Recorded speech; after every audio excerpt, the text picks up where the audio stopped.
Je m'appelle Bella Monroe et j'ai 52 ans. Si quelqu'un m'avait demandé comment j'imaginais le jour où ma fille obtiendrait son diplôme universitaire, je peux garantir que je n'aurais jamais imaginé ce qui s'est passé aujourd'hui. Dans le salon privé douillet d'un restaurant français haut de gamme du centre-ville de Savannah, le tintement des verres et les éclats de rire emplissaient l'air. Amis et famille, une cinquantaine de personnes, s'étaient rassemblées pour célébrer Sophia, ma fille unique, la jeune fille aux yeux brillants et au sourire qui me rendait plus fier que tout au monde. J'étais assise à côté de Sophia, le cœur rempli de joie, jusqu'à ce que Chase, mon mari depuis 26 ans, se lève. Il leva son verre de champagne comme s'il s'apprêtait à porter un court toast à notre fille. Tout le monde se tut, tous les regards braqués sur lui. Mais au lieu de mots de félicitations, j'entendis, j'ai décidé de commencer une nouvelle vie sans Bella. La pièce se figea instantanément. Les couverts cessèrent de tintinabuler. Quelques murmures stupéfaits brisèrent le silence. J'entendis quelqu'un halter derrière moi. Je restai assise là, clignant une seule fois des yeux. Tous les regards étaient braqués sur moi, attendant une explosion. Des cris, des larmes, peut-être même une gifle dramatique comme au cinéma. Chase resta debout, son verre tremblant légèrement dans sa main, me défiant de réagir. Mais je ne lui offris pas cette satisfaction. Je souris, un sourire calme et composé qui fit reculer Chase d'un demi-pouce. Je posai délicatement ma serviette sur la table, me levai et sortis de mon sac une enveloppe de couleur crème. Je la posai devant lui, aussi nonchalamment que s'il s'agissait de l'addition du dîner. « Ceci est un cadeau pour toi, dis-je, ma voix ferme et assez claire pour que tout le monde l'entende. » Sophia se tourna vers moi, ses grands yeux brillants de larmes. Elle portait toujours sa toque de diplômée, la robe bleu pâle que nous avions choisie ensemble avec tant de soin la semaine dernière.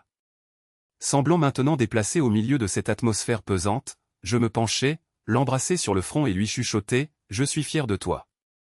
Aujourd'hui est ton jour. Ne laisse personne te le voler. » Et je me redressai et regardai autour de moi. Des visages familiers, des gens qui étaient venus chez nous pour des dîners de Noël, qui s'étaient assis autour de ma table de cuisine en riant de blagues stupides, évitaient maintenant mon regard comme des enfants coupables pris en faute. Parce qu'ils savaient. Ils savaient tous que Chase fréquentait une femme de près de 20 ans sa cadette, une fille nommée Lorraine, qui avait l'habitude de m'appeler « ma grande » à chaque visite. Je pris une profonde inspiration, affichai le sourire le plus gracieux que je pus et dis « S'il vous plaît, tout le monde, profitez du reste de la fête. » Passez un merveilleux après-midi. Sans attendre de réaction, je me retournai et sortis de la salle de réception. Mes talons claquaient sur le sol de marbre, résonnant dans la pièce comme le tintement d'une cloche dans une église silencieuse. Je ne regardais pas en arrière. Je n'avais pas besoin de voir leur visage pour savoir qu'ils observaient chacun de mes pas. Lorsque la lourde porte du restaurant claqua derrière moi, je me permis enfin d'expirer. Dehors, la chaleur de juin de la Géorgie me frappa de plein fouet, mais je l'accueillis. Cela me rappela que j'étais vivante. J'étais toujours debout. Derrière moi, j'entendis la porte s'ouvrir en grand et la voix de Chase, non plus confiante, mais paniquée, « Bella, qu'est-ce que tu fais? Tu es folle ?» Je descendis lentement les marches de pierre, un sourire froid se répandant sur mon visage, un sourire que Chase n'avait jamais vu auparavant. Parce qu'au fil des ans, j'avais si bien joué le rôle de la belle épouse qu'il avait oublié qui j'étais vraiment. Une femme qui avait jadis bâti une carrière à partir de rien avant d'y renoncer. Pour soutenir son rêve. Je ne répondis pas au cri de Chase. Je ne jetai même pas un coup d'œil en arrière.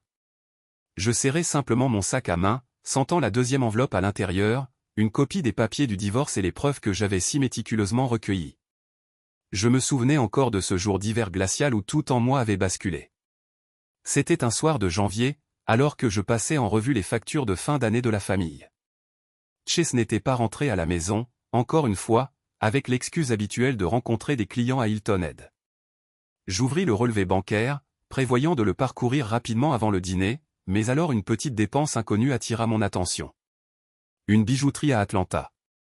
Je fronçai les sourcils. Chase ne portait jamais de bijoux, et je n'avais pas reçu de cadeau de sa part depuis des années. Un froid pressentiment s'insinua dans mon cœur. Je commençai à y prêter plus d'attention. Plus suspecte. Des dépenses inattendues. Est-ce à parure, dîner dans des restaurants chers, notes d'hôtel inexpliquées, billets d'avion aléatoires pour des villes que Chase n'avait jamais mentionnées. Je ne l'ai pas confronté. Je n'ai pas crié ni accusé. Au lieu de cela, j'ai tout noté discrètement. Les dates, les montants, les détails. Une semaine plus tard, je suis tombé sur l'iPad oublié de Chase sur le canapé. L'écran était toujours allumé et une conversation était ouverte. Lorraine.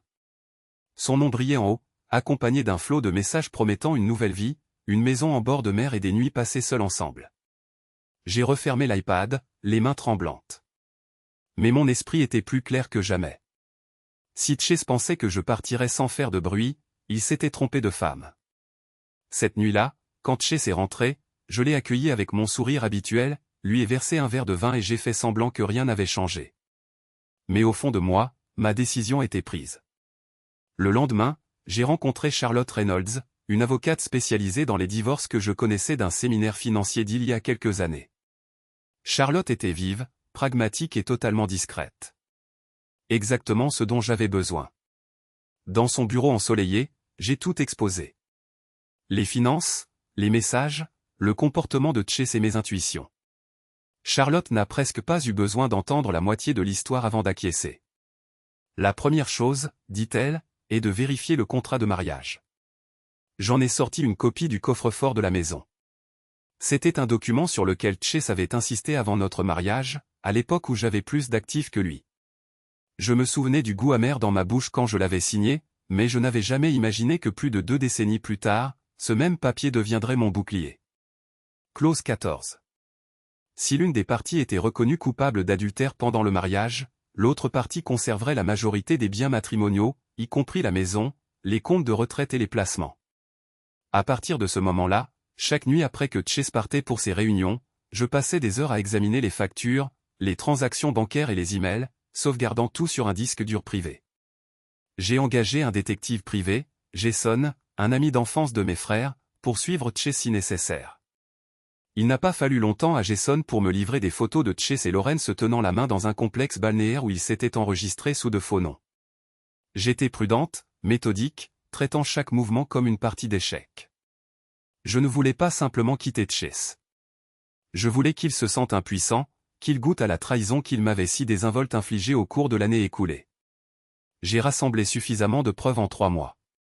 Pendant ce temps, Chase continuait de jouer le rôle du père de famille parfait, dîner avec Sophia, 12 paroles sur les rêves de retraite.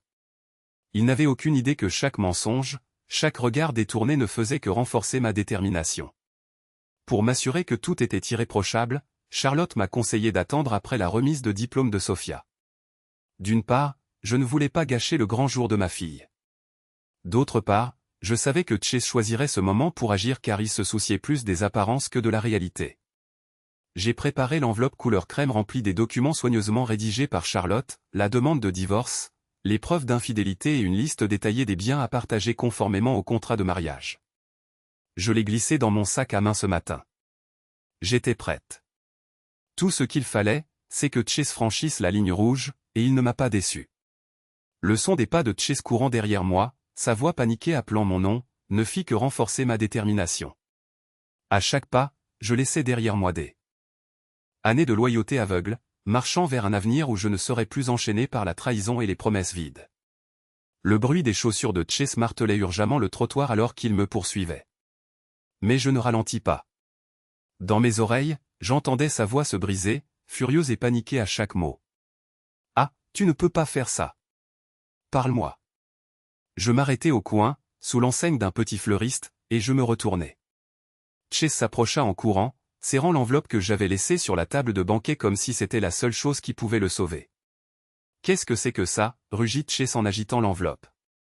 Je gardai mon regard ferme, sans ciller. « Je te donne juste ce pourquoi tu as travaillé si dur pendant tout ce temps, » dis-je légèrement. Il déchira l'enveloppe sur le champ, en sortant la pile de papier. Son visage devint rouge. Puis il pâlit en quelques secondes. Je pus voir ses mains trembler en lisant les premières lignes. Des preuves d'infidélité. C'est. Comment as-tu eu tout ça? Murmura-t-il, la voix brisée. Je croisai les bras et répondis simplement. Parfois, il suffit que l'un soit négligent et que l'autre soit patient. Chase releva brusquement la tête, la panique éclairant ses yeux. Tu ne peux pas utiliser ça contre moi. Le contrat de mariage a expiré il y a longtemps. Je souris, incapable de cacher une pointe d'ironie. Tu aurais dû le lire plus attentivement avant de signer. La clause 14 stipule clairement, il reste valide pendant toute la durée du mariage. Tu as insisté pour l'avoir à l'époque, soucieux de tes biens. Maintenant, ironiquement, il me protège. Chase regarda le dossier de nouveau, froissant un coin du papier dans son poing comme si cela pouvait changer la réalité. Je ne quittais pas son visage des yeux, regardant l'assurance familière se briser morceau par morceau. Mais ce que je perds, demanda-t-il, presque en s'étouffant. J'inclinai la tête comme si je réfléchissais à la réponse, même si je connaissais chaque détail par cœur. La maison de Savannah, ta part de nos comptes de retraite et près de 70% de nos investissements communs. Quant à ce compte personnel que tu croyais avoir caché, je l'ai déjà fait bloquer. Chase recula d'un pas comme s'il avait été frappé. Non, c'est impossible, balbutia-t-il. Lorraine et moi, nous avions un plan. La nouvelle maison, la nouvelle vie. Je le coupai, ma voix calme, mais tranchante comme de l'acier. Ta nouvelle vie, Chase. Nous commencerons par un appartement en location et un compte bancaire bloqué. La brise du début de l'été portait le léger parfum de fleurs de la boutique d'Accent grave côté. Dans ce décor paisible, Chase semblait totalement perdu, comme un homme qui réalisait qu'il avait tout perdu en un seul instant. Il serra plus fort la pile de papier, ses yeux rouges. Tu me détruis, Bella, râla-t-il. Non, répondis-je, mon regard inébranlable. Tu te le fais à toi-même depuis longtemps. Je te laisse juste faire face aux conséquences. Un taxi s'arrêta. Je levai la main et lui fis signe de s'arrêter, ne consacrant pas une seconde de plus à l'homme figé comme une statue devant moi. Alors que la portière s'ouvrait, je me retournai une dernière fois. Savoure, dis-je, ma voix basse et définitive. Je t'ai autrefois aimé de toute mon âme, mais tu as tout gâché pour une fantaisie éphémère. À partir de maintenant, tu es seul. Je montai dans le taxi et fermai la portière. Alors que la voiture s'éloignait, par la fenêtre, je vis Chase rester là, seul, tenant l'enveloppe froissée, arborant le regard éperdu d'un homme qui venait de perdre son monde entier. En moi, il n'y avait ni colère, ni douleur, seulement un profond, un immense soulagement, comme si je m'étais enfin débarrassé d'une armure rouillée que j'avais portée bien trop longtemps. Je savais qu'il y avait encore un long chemin à parcourir, la bataille juridique, les commérages, les regards curieux. Mais je savais aussi que j'avais récupéré la chose la plus précieuse de toutes, le droit à ma propre vie. Je retournai à la vieille maison du quartier historique de Savannah, tandis que la lumière du soir teignait d'or les murs de briques rouges. Cette maison avait autrefois symbolisé tout ce que nous avions construit ensemble. Du moins, c'est ce que j'avais cru. Moins d'une heure après avoir franchi la porte, j'entendis une voiture débouler dans l'allée. La porte d'entrée s'ouvrit avec une telle violence que les gonds grinçaient. Chase fit irruption, l'air furieux. Le papier froissé était toujours serré dans sa main. « Bella » cria-t-il, affolé. « Il faut qu'on parle tout de suite. » Je restai assise sur le canapé du salon, la lumière chaude et jaune de la lampe projetant de douces lueurs sur le mur de photos de famille. Je fermai mon ordinateur portable et le regardai sans la moindre once d'émotion. « Assieds-toi, dis-je, ma voix calme comme si j'invitais un étranger. » Mais Chase ne s'assit pas. Il faisait les 100 pas comme un animal en cage, se tirant les cheveux, respirant lourdement. « Tu ne peux pas faire ça, éclata-t-il finalement, me désignant du doigt comme s'il cherchait un brin de compassion. L'appartement de Midong que Lorraine et moi étions sur le point de louer. Ils viennent d'appeler et on dit que le bail était refusé. Quoi? Je me calai dans le canapé, les doigts croisés calmement. Parce que ton dossier de crédit a été signalé, répondis-je froidement. Plusieurs transactions suspectes ont déclenché une alerte système. Le bureau de courtage a appelé notre numéro de maison pour vérifier, répondis-je, comme le ferait n'importe quelle épouse responsable. Les yeux de Chase s'écarquillèrent sous le choc. Il ouvrit la bouche, mais aucun mot n'en sortit. Je continuai à ne lui laisser aucun temps de réaction. Et ce n'est pas tout. Ce compte personnel que tu pensais si bien caché, il est désormais gelé en vertu d'une ordonnance du tribunal temporaire. Je souriais d'un air narquois. Félicitations, Chase. Tu as exactement 2 options maintenant. Compter sur la gentillesse des autres ou commencer à apprendre à vivre humblement. Chase s'écroula sur la chaise en face de moi, les coudes sur les genoux, enfouissant sa tête dans ses mains. C'était une image dont je savais que je me souviendrais longtemps. Je voulais juste une vie meilleure, marmonna-t-il, hébété. Lorraine et moi, nous avions des projets, Bella. Nous voulions prendre un nouveau départ. Alors commence, dis-je, ma voix douce mais tranchante comme un rasoir. Commence par apprendre à payer ton loyer toi-même. Paie tes propres factures d'électricité. Fais face à tes propres conséquences. Il leva les yeux, le visage empourpré. Tu ruines ma vie pour une seule erreur. Je ris. Un son sec et creux, sans la moindre trace de pardon. Erreur. J'insistais sur chaque mot. Oublier l'anniversaire de ta femme est une erreur. Laisser un code dans un restaurant est une erreur. Ce que tu as fait à tricher, cacher de l'argent, prévoir d'abandonner ta famille le jour le plus important de ta fille, ce n'est pas une erreur. C'est un choix.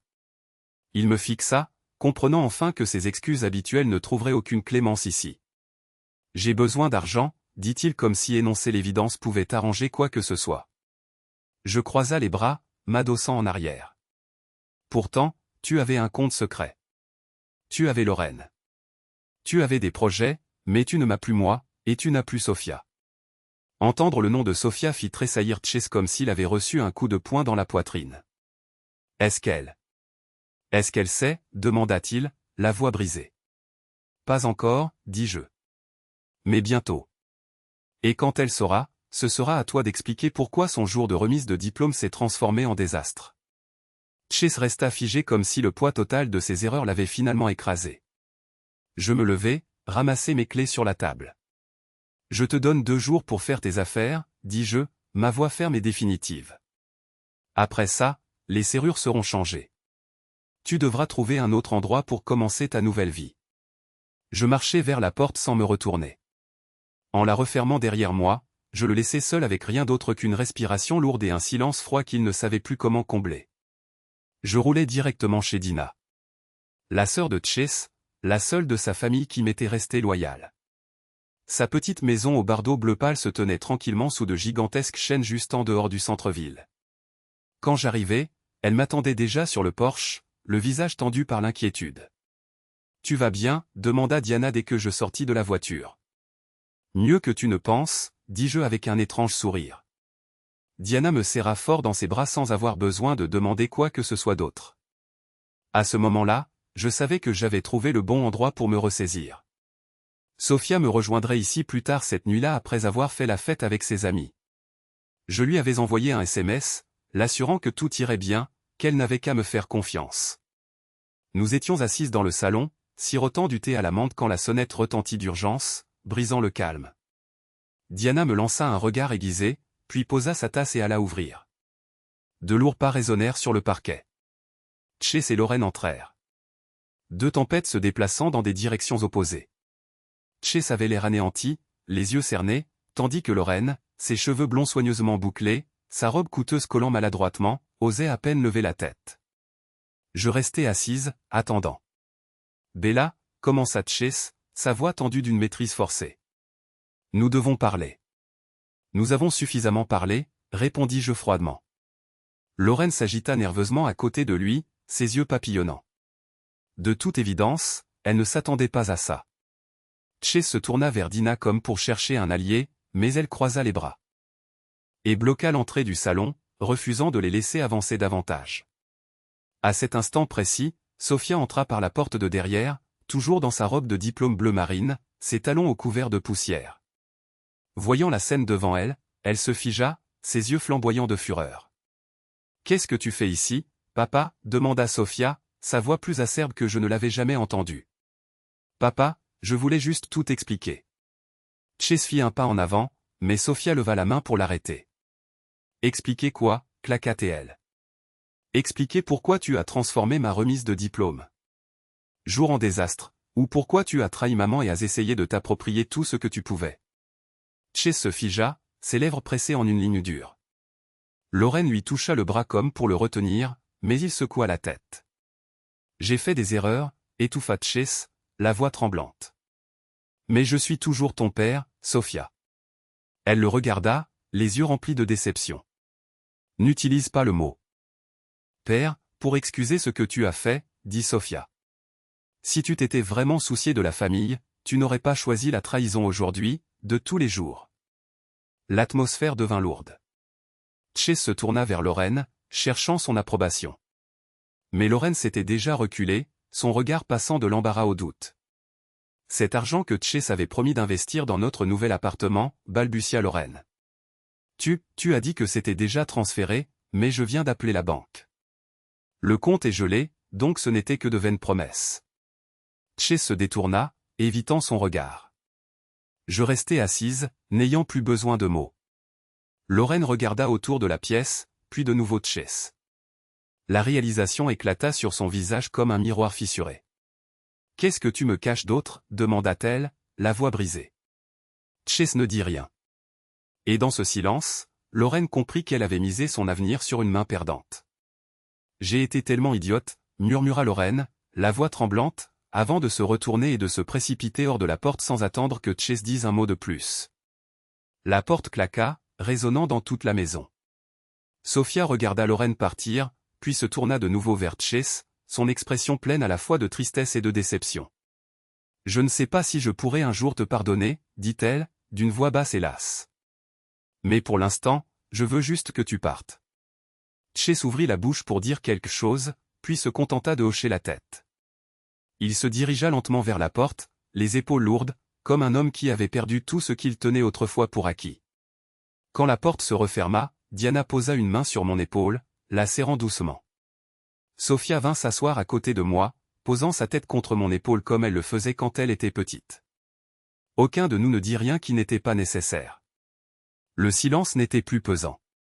C'était le début de quelque chose de nouveau, une chance de reconstruire à partir des décombres que nous pensions irréparables.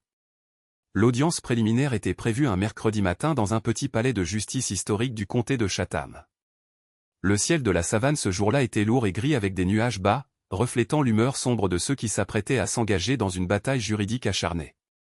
J'arrivai avec mon avocate, Charlotte Reynolds, la femme aux cheveux argentés et à l'esprit vif, dont le regard inébranlable ne faiblissait jamais face à aucun adversaire. Chase se présenta aussi, accompagné d'un jeune avocat que je n'avais jamais vu auparavant.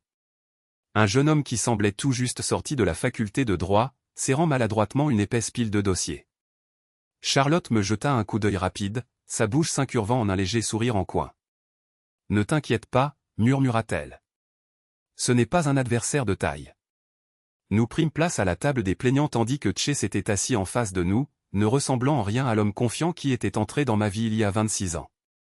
Il évitait mon regard, tripotant la sangle usée de sa montre. La juge, une femme âgée à l'air sévère, entra et demanda les déclarations liminaires. Charlotte commença par tout exposer. Le contrat de mariage restait valide. Chase avait enfreint la clause de fidélité et il était nécessaire de geler les biens matrimoniaux pour assurer l'équité lors de la future répartition. L'avocat de Chase se leva, le visage pâle. « Votre honneur » commença-t-il, d'une voix légèrement tremblante. « Nous soutenons que le contrat de mariage a expiré avec le temps en raison de l'absence de clause de renouvellement spécifique. » La juge haussa un sourcil et feuilleta le dossier. La clause 17 stipule clairement que l'accord restera en vigueur tout au long du mariage et de toute procédure de dissolution. Aucune expiration n'est indiquée. Elle referma le dossier d'un coup sec, faisant tomber l'ensemble de la salle d'audience dans le silence. Le tribunal déclare le contrat de mariage valide.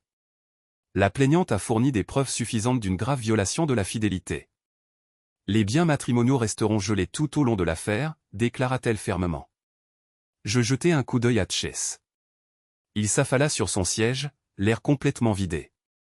La juge poursuivit concernant la résidence. Le P. La demanderesse, Madame Bella Monroe, aura la jouissance et la gestion exclusive et temporaire du domicile conjugal jusqu'à ce qu'un jugement définitif soit rendu. Le défendeur n'aura accès à son compte personnel que pour les dépenses de subsistance essentielles. L'avocat de Chase tenta d'objecter, mais la juge leva la main pour le faire taire. J'ai examiné les relevés de transactions, les dépenses personnelles et les preuves de faute financière. Cette décision est nécessaire pour protéger la demanderesse de toute perte supplémentaire. Charlotte sourit faiblement, comme si elle avait anticipé chacun de leurs mouvements.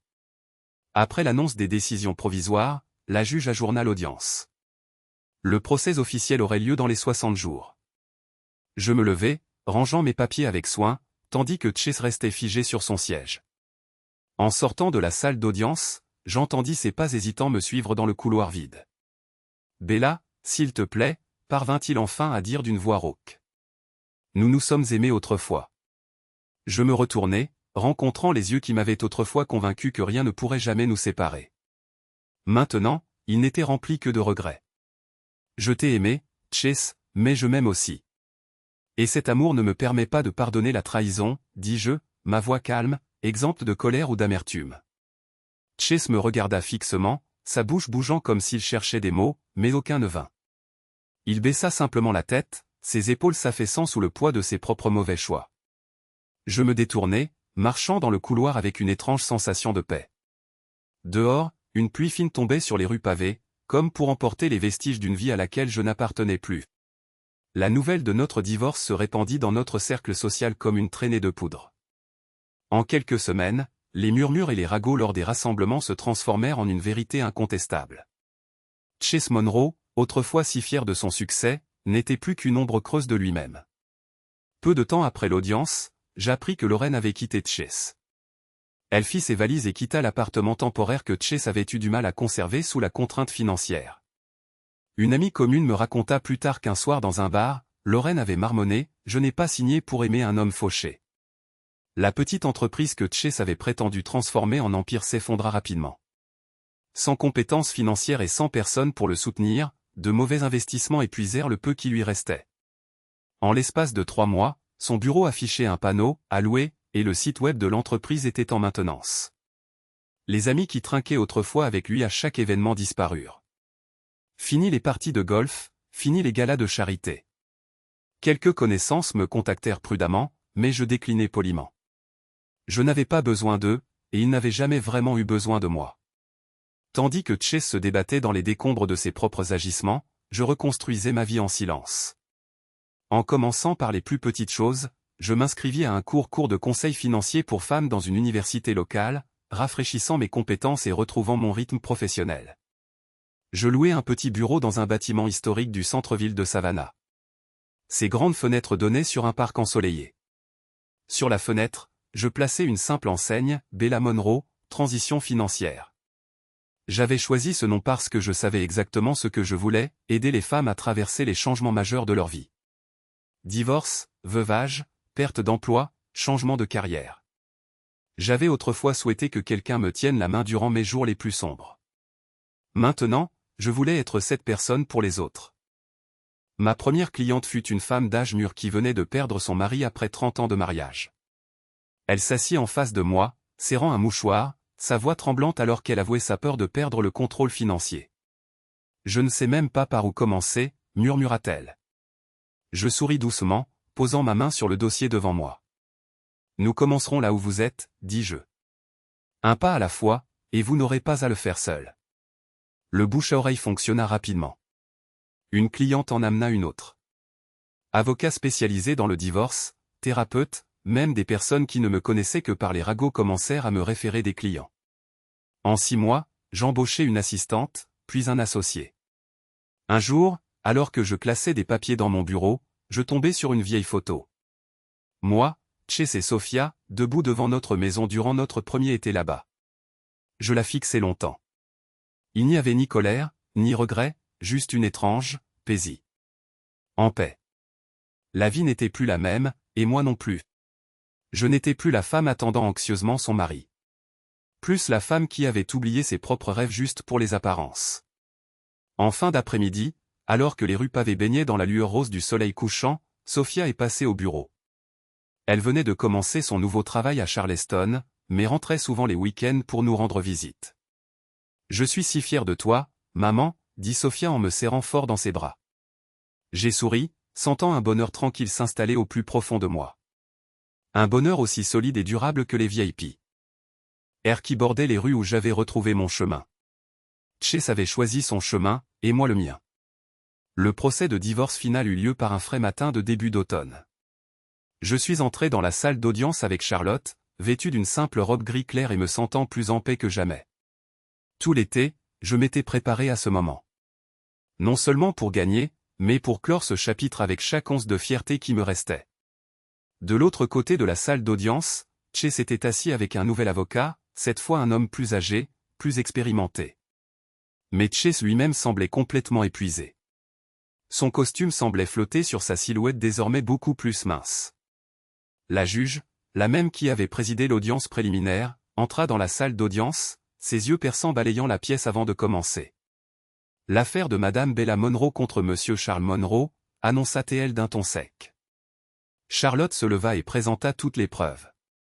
La violation par Chase de l'accord prénuptial, les actifs cachés et l'utilisation abusive de fonds communs à des fins personnelles sur une longue période.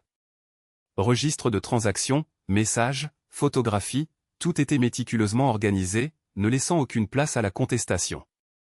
La partie de Chase avait peu d'arguments. Ils ont simplement tenté d'appeler à la clémence, lançant des phrases vagues sur leur histoire commune et les contributions émotionnelles de Chase à la famille. Quand ce fut mon tour de parler, je me levai, la tête haute. Pendant plus de 20 ans, dis-je fermement. J'ai investi toute ma force, mon temps et ma confiance dans cette famille. Je n'ai pas seulement élevé notre enfant et géré notre foyer. J'ai aussi assumé toutes les responsabilités financières quand mon mari a échoué.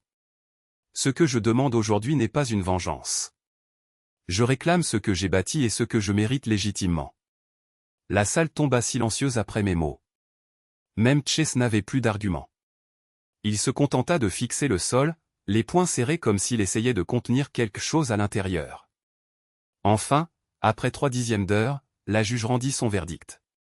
Compte tenu des preuves claires d'une violation de l'accord prénuptial, le tribunal accorde à Madame Bella Monroe la pleine propriété du domicile conjugal à Savannah, conserve ses comptes de retraite individuels et lui accorde 70% des actifs communs, y compris les investissements et les économies. Monsieur Charles Monroe ne conservera que ses biens personnels et le solde de son compte privé désigné. J'ai pris une profonde inspiration en entendant ces mots, non pas parce que je célébrais une victoire, mais parce que je sentais enfin un poids s'enlever de mes épaules.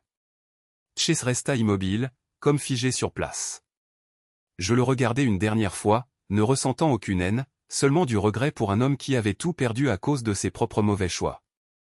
Alors que je sortais du palais de justice, la douce lumière du soleil d'automne m'enveloppa comme une chaleureuse étreinte.